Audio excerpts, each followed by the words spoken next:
wanted to ask you, it's kind of a silly question, but it's pertinent to the film. Back when you were on the block, was there a hot boy living next door or nearby? Actually, my first boyfriend was the boy next door. When I was like 13 or 14 years old. Yeah, the summer I turned 14. Yeah. He was cute enough, I guess, at the time. Can I just ask a serious question? Yeah. Okay. The serious question is, you're a producer on this as well, and can you talk a little about, because you were originally just going to star in it, and what about this made you want to produce it as well? Well, no, it wasn't. When it came to us, we got it made, so we produced it with Blumhouse. They're the ones who got us the financing for it, and it was just the character for me. It was something that seemed a perfect fit for right now. I really could relate, and I think a lot of people can relate to what she's been through and what she's going through, men and women. Being at that point in your life where your relationship kind of falls apart and you're kind of left feeling with that sense of worthlessness and like you don't belong anywhere and that everything you thought was true is not. And I think that's something that at the base of Claire's character is very, very understandable. People can understand it. They can understand making a mistake in a moment like that. This project in particular, because you like the script or you like the team that came through? I like the script. Actually, my producing partner, I kind of had a vision of me doing a role like this, and I think she kind of manifested it into being and found it and through our agency and was like, I really think this would be a good next project for you. And we just took it on and championed it and got it made. And got it made, like I said, micro budget, $4 million, 25 days, super intense. Never had done a film like that in my career. That was the first time we did that. But it was very liberating as an artist because it made me realize I can make whatever movie I want like this. Material is what kind of matters. Like, do I feel like doing this at this time? And not waiting for a big studio to green light something or hire you as an actress. It really is very empowering.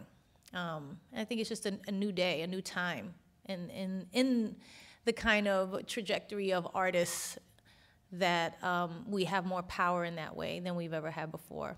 J-Lo, always wonder where you get all that energy because you have never stopped. I think you took maybe a little break and you're doing a book. If you're not in the studio, you are living the life, and you still J-Lo I'm from living the the block. life, yes. Yes.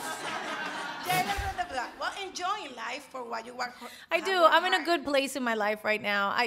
I love what I do, and I'm just one of those people who has a lot of energy and can work very long hours. And if I'm inspired or passionate about something, I don't really think about time.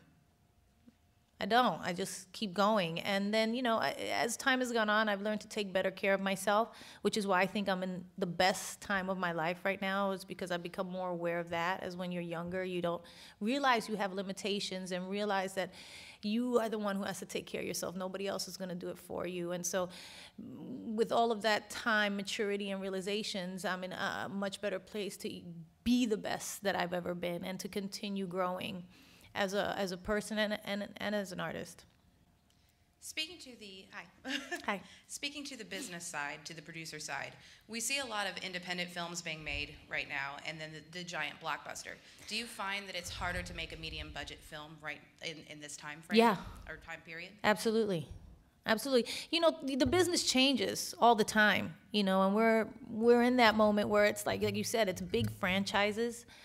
Big, kind of computer-made movies and action films and those type of things, the Avengers and all this kind of stuff, which I love.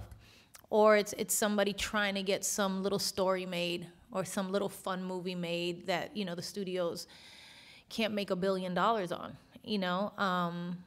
And that's just the nature of our business right now. And I think it's fine.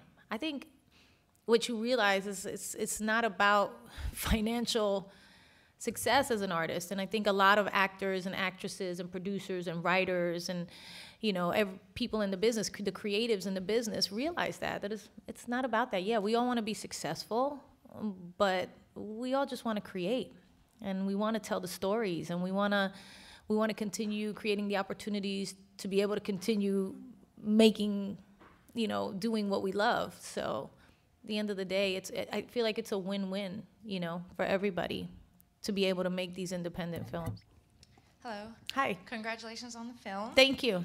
I had just one question. You've played women that have felt vulnerable and a little bit weaker, but you've also played women who are much more of a badass and kick-ass and right. Do all of that kind of stuff. This was kind of a mix because at the end she has to find the strength. Exactly. Yeah. For you, what is easier to play, and what do you prefer? Maybe what you prefer is not the easiest, but I don't know. Which one do you prefer, and which one's the easiest for you? I prefer romantic comedies.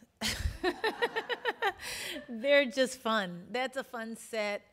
You're just seeing how silly you can make things, and how, and they're romantic, and I'm a hopeless romantic as well. So I really enjoy doing that kind of stuff. But as far as a type of acting, like being more dramatic or being more tough or being more vulnerable, it's all the same. It's all about trying to find the reality in the moment, making it real, making it feel like, I'm constantly reminding myself, okay, your best friend just died. Okay? If you walked in and saw this, what would that be like? And then all of a sudden I have this high-pitched scream that I've never heard myself do. Do you know what I mean? And that's when I know I'm tapping into something real. But that's what it's about. It's just about the moment. And all of it's fun as an actor. And exhausting, to be honest. Really, really exhausting on your emotions sometimes. But fun when you feel like you've done it well. Hi, Jennifer. Yeah. Hi. So in this movie, you deal with a scary stalker. Mm-hmm. You're obviously a beautiful woman. Have you ever dealt with something like this? I've never had an obsessed. I mean, I've had people kind of obsessed with me, but not like obsessed in a dangerous, scary way. But yeah, no, thank God. I've never had to deal with anything like that. No. Thank you, guys. And like that. Have a good day.